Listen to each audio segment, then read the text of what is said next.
नमस्ते दोस्तों, आपका वैल्यू एजुकेटर चैनल में स्वागत है, जहां आप सीखते हो स्टॉक मार्केट में निवेश करके आप कैसे पैसे बना सकते हो। तो मेरा नाम है शशांक और आज हम डिस्कस करेंगे पिरामल एंटरप्राइजेस के बारे में। पिरामल एंटरप्राइजेस के रिगार्डिंग मैंने काफ़ी अलग अलग वीडियोस बनाए हैं जो आप देख सकते हो। तो कुछ वीडियोस में मैंने क्वार्टरली जो रिजल्ट्स है इसके बारे में डिटेल में एनालिसिस किया है, या एक वीडियो जो है उसके बारे में मैंने आपको बताया है कि टोटल उनका बिजनेस मॉडल क्या है और ये जो स्टॉक है वो मुझे बेसिकली कैसे लग रहा है या उनका बिजनेस मुझे कैसे लग रहा है। तो ये वीडियो में हम स्पेसिफिकली डिस्कशन करेंगे उनके वैल्यूएशंस के रिगार्डिंग। करंटली उनका जो स्टॉक आप देखोगे तो काफ़ी फॉल हो गया है। तो ये जो फॉल है उसके क्या बेसिकली रीजन है इसके बारे में डिस्कस करेंगे। क्या बेसिकली ये जो स्टॉक है उसका वैल्यू मेरे अकॉर्डिंगली निकाल के आता है उसके बारे में हम डिस्कस करेंगे, और बाद में आप डिसाइड कर सकते हो कि इसको आपको बाय करना है, होल्ड करना है। तो ये आपका डिसीजन है और ये मेरा कोई भी रिकमेंडेशन नहीं है। आप आपका जो एनालिसिस है वो खुद कर सकते हो, आपके फाइनेंशियल एडवाइजर को पूछ के ही आप इन्वेस्ट कर सकते हो। वैल्यू एजुकेटर ये चैनल पे आपको कोई भी रिकमेंडेशन मिलते नहीं है। आप मेरे वीडियोस देख के जो भी इन्वेस्ट करोगे वो आपका खुद का रिस्पॉन्सिबिलिटी है। तो अभी हम ये जो पिरामल इंटरप्राइजेस है उसके थोड़े डिटेल्स देखते हैं। तो पहले तो हम देख लेते हैं कि पिरामल इंटरप्राइजेस का जो कॉन्कॉल हुआ था रिसेंटली, तो उसमें क्या डिटेल्स दिए है मैनेजमेंट ने, उसके बारे में डिस्कस करते हैं। तो जैसे कि आप यहाँ पे देखोगे तो रिसेंटली जो राइट्स इशू हुआ था उसमें जो प्रमोटर्स थे उन्होंने लगभग 1700 की जो इक्विटी है उन्होंने उसमें कंट्रीब्यूट किया था, और उनका जो पुराना पार्टनर है CDPQ उन्होंने भी कंट्रीब्यूट किया था। इसके अलावा आप देखोगे तो जो DRG उनका एक बिजनेस था, एनालिटिक्स का बिजनेस, इसमें उन्होंने लगभग वो जो बिजनेस है वो सेल किया है और उससे उनको लगभग $950 मिलियन इतना जो अमाउंट है वो उनको रिसीव हुआ है। इसमें से जो एक्चुअल जो कैश मिला है वो $900 मिलियन का है, और जो $50 मिलियन का अमाउंट है वो उनको नेक्स्ट ईयर मिलने वाला है, यानी 1 साल के बाद में मिलने वाला है। तो इसकी जो सारे डिटेल्स हैं हम आगे जाके देखेंगे कि क्या क्या अलग अलग जो उन्होंने जो स्टेक सेल किया है या अलग अलग जो राइट इशू निकाला है, CDPQ ये उनके इन्वेस्टर का है, या इसके अलावा जो श्रीराम ग्रुप में उन्होंने कुछ स्टेक सेल किया है, तो इसका जो टोटल अमाउंट क्या आता है इसके बारे में हम आगे जाके डिस्कस करेंगे। तो उसके बाद में आप यहाँ पे देखोगे तो उन्होंने ये मेंशन किया है कि पिरामल इंटरप्राइजेस के कोई भी एक्सपोजर नहीं था IL&FS में या DHFL में या अनिल अंबानी ग्रुप में, अल्टीको, ये जो सारे कंपनीज है, या इवन यस बैंक में भी उनका कोई भी आप देखोगे तो उन्होंने लोन्स नहीं दिए थे। तो यहाँ पे उन्होंने एक चीज यहाँ पे डिस्क्लोज की है कि यस बैंक ने पिरामल इंटरप्राइजेस को 900 करोड़ का लोन दिया था, पर पिरामल इंटरप्राइजेस से ये जो सारी कंपनीज है उसको उन्होंने लोन नहीं दिया था। तो इसका मतलब उनके जो लोन्स है वो काफ़ी सेफ है, ये जो कंपनीज है उसमें उनको जो लोन्स है वो स्टक नहीं है। इसके अलावा उन्होंने ये भी बताया कि यस बैंक के साथ पिरामल इंटरप्राइजेस के कोई भी फिक्स डिपॉजिट्स नहीं है। इसके रिगार्डिंग आप देखोगे तो एक ही थोड़ा इशू हो सकता है, जो SL ग्रुप है उनका जो रिन्यूएबल सोलर एनर्जी के रिगार्डिंग प्लांट है उसमें पिरामल इंटरप्राइजेस ने 200 करोड़ का लोन दिया है। तो उसके बाद में अभी हम देखते हैं कि टोटल पिरामल इंटरप्राइजेस में जो कैश आया है तो वो कैश आने की अलग अलग क्या सोर्सेस है। तो पहले तो आप देखोगे तो CDPQ का जो टोटल अलॉटमेंट है, जो CDPQ ये उनका इन्वेस्टर है पिरामल इंटरप्राइजेस का, पहले से ही वो इन्वेस्टेड थे, तो उन्होंने फिर से कंपनी में लगभग 1750 करोड़ का इन्वेस्टमेंट किया है। इसके बाद में जो राइट इशू उन्होंने निकाला था जो एग्जिस्टिंग शेयर होल्डर से पिरामल इंटरप्राइजेस के, तो राइट इशू का टोटल अमाउंट था 3650 करोड़ का, और ये 3650 करोड़ में से आप देखो तो प्रमोटर्स ने लगभग 1700 करोड़ का अपना जो स्टेक है वो बढ़ाया है, यानी जो स्टेक आप ओवरऑल कंपेयर करोगे तो उन्होंने मेंटेन किया है। टोटल पिरामल एंटरप्राइजेस में आप देखोगे तो जो प्रमोटर्स है उनका जो स्टेक है या उनका जो शेयर होल्डिंग है वो लगभग 46% का है। तो जब भी नए शेयर्स ऑफर किए जाते हैं, यानी प्रेफरेंशियल अलॉटमेंट हो गया या राइट इशू से जो भी नए शेयर्स आते हैं, तभी बेसिकली जो शेयर्स होते हैं टोटल शेयर्स वो बढ़ जाते हैं, जिसको हम डायल्यूशन कहते हैं। तो यदि सपोज प्रमोटर नए जो शेयर्स आ रहे हैं उसमें कुछ भी पार्टिसिपेट नहीं करते हैं तो उनका जो टोटल स्टेक हो जाएगा वो कम हो जाएगा। इसीलिए आप देखोगे तो पिरामल जो ग्रुप है, यानी जो प्रमोटर का ग्रुप है, उन्होंने यहाँ पर भी लगभग 1700 करोड़ के जो शेयर्स है उन्होंने भी पार्टिसिपेट किए हैं, और उनकी जो टोटल शेयर होल्डिंग है वो उन्होंने मेंटेन किए है। इसके बाद में आप यहाँ पे देखोगे तो उन्होंने ये बताया कि कुछ जो स्टेक उन्होंने सेल किया है, एक तो मेजर जो स्टेक है उन्होंने उनका जो एनालिटिक का बिजनेस था वो उन्होंने बेचा है, जिसका नाम है DRG करके, और उससे उनको $950 मिलियन मिले हैं, जिसके बारे में हम पहले भी देखा था। इसके अलावा भी आप देखोगे तो उन्होंने श्रीराम ट्रांसपोर्ट में अपना स्टेक बेचा था जून 2019 में, 10% का ये जो स्टेक था उनका, और जिसकी जो अमाउंट थी वो लगभग 2300 करोड़ की थी। इसके बाद में आप देखोगे तो ये इन्होंने टोटल उनका जो लोन बुक है उसका डाइवर्सिफिकेशन बताया है। तो टोटल लोन बुक हो गए उनकी 51,429 करोड़ की, असेट अंडर मैनेजमेंट आप देखोगे तो अल्टरनेटिव असेट अंडर मैनेजमेंट उनके 11,828 करोड़ के है, और जो एग्जिस्टिंग श्रीराम ग्रुप में इन्वेस्टमेंट है वो 4,252 करोड़ की है। तो ये जो इन्वेस्टमेंट है उनकी, उन्होंने अब तक स्टेक सेल नहीं किया है, और जो पहले का हमने देखा 2,300 करोड़ का, तो वो उन्होंने ऑलरेडी सेल कर दिया है। तो इसमें आप देखोगे तो दो पार्ट्स आ जाते हैं, एक है उनका होलसेल बिजनेस, दूसरा है उनका रिटेल बिजनेस। तो होलसेल बिजनेस में आप देखोगे तो उनकी जो लेंडिंग है टोटल लोन बुक वो 45,290 करोड़ की है। तो इसमें भी बेसिकली तीन पार्ट आ जाते हैं, एक है रियल एस्टेट, दूसरा है सीएफजी यानी कॉर्पोरेट फाइनेंस ग्रुप, और तीसरा है ईसीएल यानी इमर्जिंग कॉर्पोरेट लेंडिंग। तो इसका जो टोटल है वो लगभग 45,290 करोड़ का है। ये बेसिकली उनका बड़े साइज के लोन्स हो जाते हैं, जैसे कि कॉर्पोरेट लोन्स हो गए या उनके रियल एस्टेट के लोन्स हो गए। इसके बाद में आप रिटेल में देखोगे तो रिटेल में उनका हाउसिंग फाइनेंस का 6,139 करोड़ का हाउसिंग फाइनेंस के रिलेटेड उन्होंने लोन्स दिए हैं। और जो कंज्यूमर फाइनेंस है जिसके रिगार्डिंग वो जो बिजनेस है वो अभी डेवलप करने वाले हैं, और मुझे लगता है आगे जाके ये काफ़ी एग्रेसिवली अपना जो बिजनेस है वो डेवलप करने वाले हैं। इसके अलावा प्रमोटर्स ने ये भी बताया है कि वो एक कोई टेलीकॉम का जो पार्टनर है उनके साथ टाई अप करके डिजिटल प्लेटफॉर्म बना के ये जो कंज्यूमर के लोन्स हो गए यानी रिटेल के लोन्स हो गए वो डिस्ट्रीब्यूट करने वाले हैं या लेंड करने वाले हैं। तो मुझे लगता है कि यहाँ पे अभी उनका जो बिजनेस है, बिजनेस मॉडल, वो काफ़ी चेंज होने वाला है, क्योंकि मेजरली उनका अब तक जो बिजनेस था वो होलसेल लेंडिंग में था या कॉर्पोरेट लेंडिंग में था। हाउसिंग फाइनेंस का जो पोर्शन है उन्होंने वो रिसेंटली बढ़ाया लगभग 12% तक का, और आगे जाके वो हाउसिंग फाइनेंस भी बढ़ाएंगे और कंज्यूमर फाइनेंस भी बढ़ाएंगे, ताकि उनकी जो टोटल लोन बुक है वो काफ़ी स्टेबल हो जाएगी। इसके बाद में श्रीराम ग्रुप में आप देखोगे तो उनके जो बेसिकली दो स्टेक्स है, एक एससीएल में है जो श्रीराम कैपिटल लिमिटेड है जिसमें 20% का स्टेक है, और जो दूसरा है एससीयूएफ यानी श्रीराम सिटी यूनियन फाइनेंस, इसमें उनका 10% का स्टेक है। तो अभी हम देखते हैं कि कंपनी के पास में कितना कैपिटल एडिक्वेसी रेशो है। तो उन्होंने काफी अच्छी तरीके से अपने कैपिटल एडिक्वेसी जो है उन्होंने मेंटेन की है, क्योंकि आप अभी देखोगे तो काफी स्लो डाउन शुरू है, रियल एस्टेट में काफी इश्यूज भी शुरू है, फिर भी कंपनी ने अपना जो कैपिटल एडिक्वेसी है वो 30% से ज़्यादा मेंटेन किया है।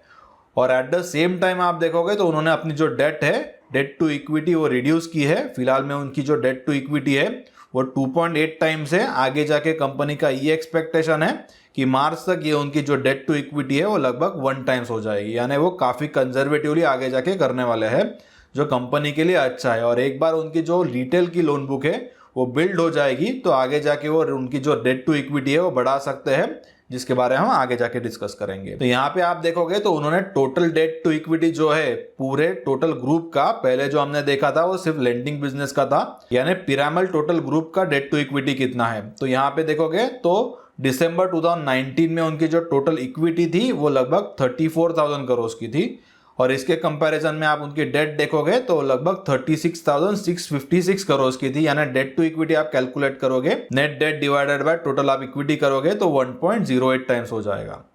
तो यहाँ पे उन्होंने उसके डिस्क्लोजर दिए है। तो यहाँ पे आप देखोगे तो उन्होंने ये बताया है कि फिलहाल की जो लो डेट है, क्योंकि ये आप देखोगे तो बेसिकली हाउसिंग फाइनेंस या जो एनबीएफसीज के बिजनेस हो गया तो उसमें डेट टू इक्विटी रेशो काफ़ी जो एग्रेसिव लेंडर्स है उनका बहुत ज़्यादा है, यानी जैसे कि पीएनबी हाउसिंग फाइनेंस देख लो या एलआईसी हाउसिंग फाइनेंस देख लो, तो ऐसी जो कंपनीज है उनका डेट टू इक्विटी 5, 6, 7 टाइम्स है। और एट द सेम टाइम आप देखोगे तो पिरामल ग्रुप ने अपना जो डेट टू इक्विटी रेशो है वो उन्होंने अभी सिर्फ आप देखोगे तो 2.8 का मेंटेन किया है। तो जब भी आप देखोगे तो जब भी स्लो डाउन आ जाता है तभी सबसे ज़्यादा हिट उनको होता है कि जिनकी सबसे ज़्यादा डेट होती है, और बाद में रिकवरी करने के लिए उनको प्रॉब्लम्स आ जाते हैं। पर आप देखोगे तो पिरामल ने काफ़ी अच्छी तरीके से फंड रेज भी किया है। यहाँ पे मुझे आपको एक एग्जांपल बताना है कि यस बैंक का आप एग्जांपल देखो और पिरामल का एग्जांपल देखो। तो यस बैंक और पिरामल बेसिकली लगभग सेम ही फंड रेज करने वाले थे।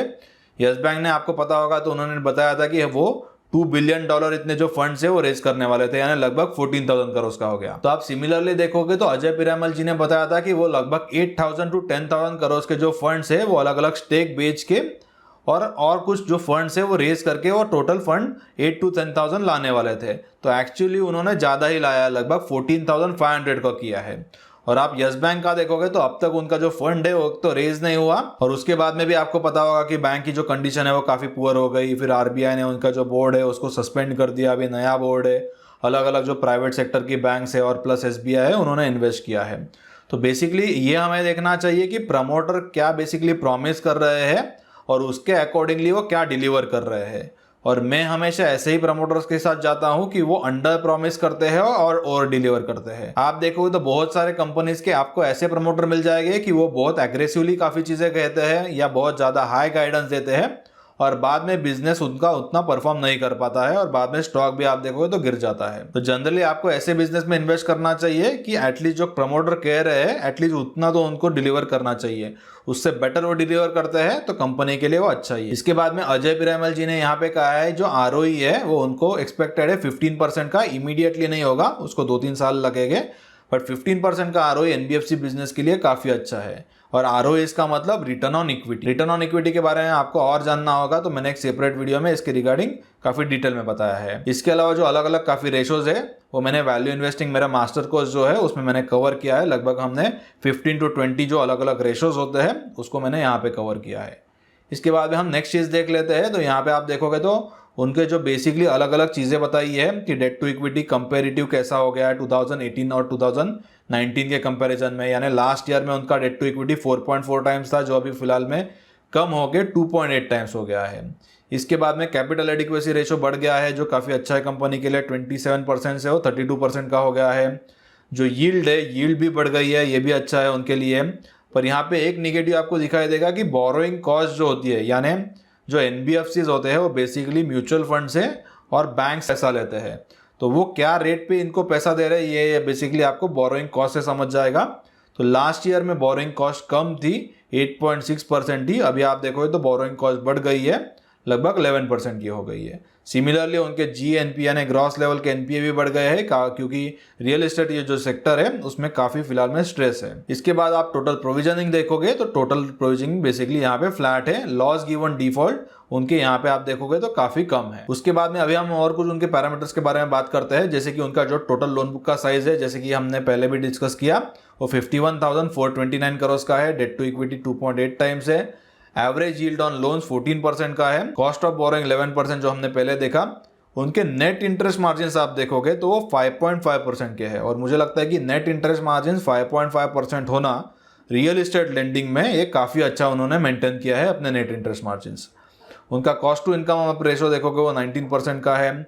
इसके बाद में और एक चीज़ इंपॉर्टेंट यहाँ पे है रिटर्न ऑन असेट्स। तो जो भी NBFC होती है या जो बैंकिंग कंपनी होती है तो उनको हमें रिटर्न ऑन असेट्स और रिटर्न ऑन इक्विटी देखना बहुत इंपॉर्टेंट है। तो 3.3 का रिटर्न ऑन असेट ये मुझे लगता है कि काफी बेटर नंबर है और सिमिलरली रिटर्न ऑन इक्विटी उनका 13.6 का है। तो उन्होंने काफी अच्छी तरीके से रिटर्न ऑन असेट और रिटर्न ऑन इक्विटी जो है वो उन्होंने मेंटेन किया है।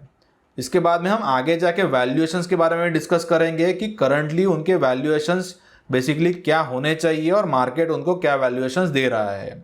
और एक चीज उसके पहले हम डिस्कस कर लेते हैं कि उनका जो फार्मा का बिजनेस है तो उसकी जो टोटल ईयरली रेवेन्यूज है वो लगभग 6,000 करोड़ आने की मैनेजमेंट को एक्सपेक्टेशन है। तो इसमें से आप ईबिटा मार्जिन देखोगे तो लगभग 25% का हो जाता है। तो टोटल ईबिटा जो है वो ईयरली लगभग 1,500 करोड़ का आ जाता है। तो आगे जाके हम देखते हैं कि कैसे इसको वैल्यू किया जाता है, पर आप यहाँ पे इतना याद रखिए कि जनरली फार्मा की जो कंपनीज होती है वो उनको टोटल सपोज फार्मा उनको बेचना है कल जाके या जिसको हम वैल्यू करते हैं तो लगभग वो 10 टाइम्स उनको ईबिटा का मिल जाता है, यानी 1,500 इंटू 10 आप करोगे तो लगभग 15,000 उनके सिर्फ फार्मा का बिजनेस का वैल्यूएशन आ जाएगा। तो यहाँ पे अभी हम वैल्यूएशंस के बारे में डिस्कस करते हैं। तो पहले हम देख लेते हैं कि अलग अलग जो उन्होंने स्टेक सेल किया है या कुछ उन्होंने राइट इशू से कुछ नए फंड्स लाए या CDPQ से कुछ फंड्स लाए, उसकी टोटल अमाउंट क्या होती है और इसके अलावा भी उनकी बाकी अलग अलग कुछ ग्रुप से इन्वेस्टमेंट है वो देखते हैं, लोन बुक देखते हैं और टोटल कंपेयर करते हैं कि मार्केट बेसिकली पिरामल एंटरप्राइजेस को कैसे वैल्यूएशंस दे रहा है और एक्चुअल में उनकी नेटवर्थ या उनके वैल्यूएशंस क्या होने चाहिए।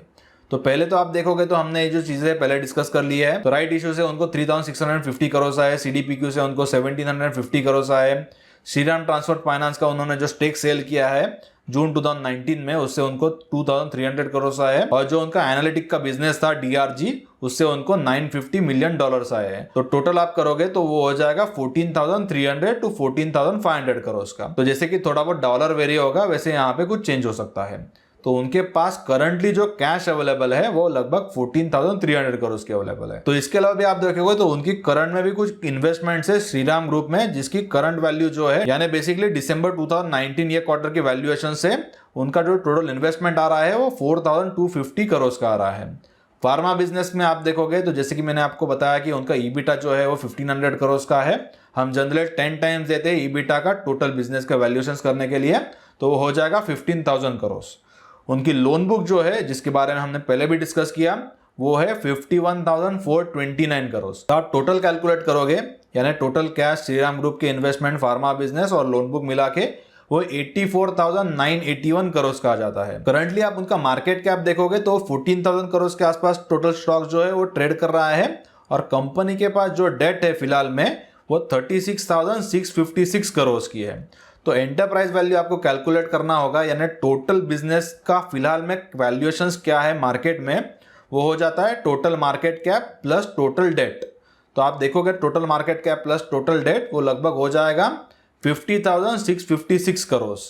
और आप देखोगे तो उनका एक्चुअल जो वैल्यूएशन है यानी उनकी जो एक्चुअल वैल्यू है वो लगभग 85,000 करोड़ की आ जाती है। तो इससे हमें यह दिखता है कि काफ़ी नीचे है उनके वो एक्चुअल वैल्यूएशन से। आप बुक वैल्यू से भी कंपेयर करोगे तो बुक वैल्यू कैलकुलेट करने के लिए बेसिकली आपको टोटल उनकी नेटवर्थ डिवाइडेड बाय उनके जो टोटल शेयर्स है वो करने होंगे। तो आप देखो तो पहले उनके जो शेयर्स थे दिसंबर 2019 में नए जो शेयर्स है वो इशू करने के पहले वो लगभग 20.5 करोड़ के शेयर्स थे, और बाद में आप देखोगे तो उन्होंने लगभग 4 करोड़ के एक्स्ट्रा शेयर ऐड किए हैं, तो उनके टोटल शेयर्स हो जाएंगे 24.5। तो आप देखोगे तो ये जो शेयर्स है जो एक्स्ट्रा शेयर्स उन्होंने ऐड किए हैं वो 1300 रुपीज़ में ऐड किए हैं। तो आप टोटल वैल्यूएशंस देखोगे या टोटल बुक वैल्यू कैलकुलेट करोगे तो वो लगभग 1350 रुपीज़ के आसपास आ जाता है। और फिलहाल में जो स्टॉक है आप देखोगे तो 650-700 रुपीज़ के आसपास ट्रेड कर रहा है। तो अब तक हमने जो अलग अलग डिस्कशन किए पिरामल इंटरप्राइजेस के बारे में, मैंने आपको काफ़ी अलग अलग चीज़ें जो बताई है ये वीडियो में, जैसे कि उनका फार्मा का बिजनेस का वैल्यूएशंस क्या है, उनके जो रियल एस्टेट ये जो बिजनेस है होलसेल लेंडिंग का बिजनेस उनके वैल्यूएशंस क्या है, अलग अलग जो स्टेक सेल करके उनको बेसिकली कितना कैश मिला है, या उन्होंने जो राइट इशू निकाला था या CDPQ है जो उनका इन्वेस्टर्स है उनसे बेसिकली पिरामल इंटरप्राइजेस को कितने टोटल अमाउंट आई थी, ये सारे डिस्कशन हमने किए। बाद में हमने उनका जो टोटल एंटरप्राइज वैल्यू निकाला, और एंटरप्राइज वैल्यू निकालने के बाद में करंटली उनका जो एक्चुअल बिजनेस का क्या वैल्यू आ रहा है वो भी हमने कंपेयर किया। तो आपको अभी डिसाइड करना है कि ये जो स्टॉक है उसमें आपको इन्वेस्ट करना है या नहीं। आप ये जो नंबर है उसके अकॉर्डिंगली डिसाइड कर सकते हो कि ये जो स्टॉक है अंडर वैल्यूड है या ओवर वैल्यूड है।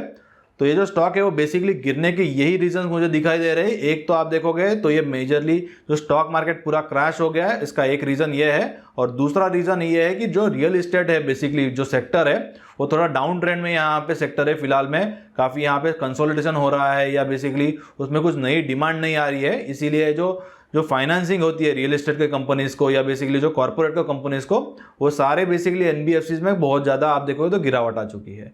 पर यहाँ पे ऐसे ही जो कंपनीज बचेगी कि जिसमें एक्चुअली प्रमोटर अच्छे है, जिसमें प्रमोटर का स्टेक अच्छा है, जैसे कि पिरामल के केस में आप देखोगे तो उनका 46% का स्टेक है और उन्होंने अपना जो स्टेक है वो मेंटेन किया है। और इसके अलावा आपको उनकी लोन बुक भी देखनी है, लोन बुक अच्छी होनी चाहिए, रिकवरीज वहां से होनी चाहिए, नेट इंटरेस्ट मार्जिन आपको पता होना चाहिए, रिटर्न ऑन असेट या रिटर्न ऑन इक्विटी कैसी है, ये जो सारे डिटेल्स है आपको ये देखने के बाद ही डिसीजन लेना है कि आपको ये स्टॉक में इन्वेस्ट करना है या नहीं, या कोई भी बैंकिंग स्टॉक हो गया, कोई भी NBFC स्टॉक में आपको ये जो सारे डिटेल्स है ये आपको पहले देखने होती है। उसके बाद में जो प्रमोटर है उनकी हिस्ट्री पूरी चेक करनी होती है, 10, 15, 20 ईयर्स की उनकी कैसी हिस्ट्री है, उन्होंने कैसी लेंडिंग की है, कितने अग्रेसिवली वो लेंडिंग करते हैं, कितने कंजर्वेटिवली करते हैं, आपको डेट टू इक्विटी रेशो है वो लिखने के बाद में समझ जाएगा इस सकते हो। तो आपको मेरा ये वीडियो पसंद आया होगा तो प्लीज़ इसे लाइक कर दीजिए, मेरे चैनल को सब्सक्राइब कीजिए और बेल आइकन पे क्लिक कीजिए ताकि ऐसे जो अलग अलग वीडियोज़ है आप मेरे चैनल पे फ्यूचर में भी देख सकते हो।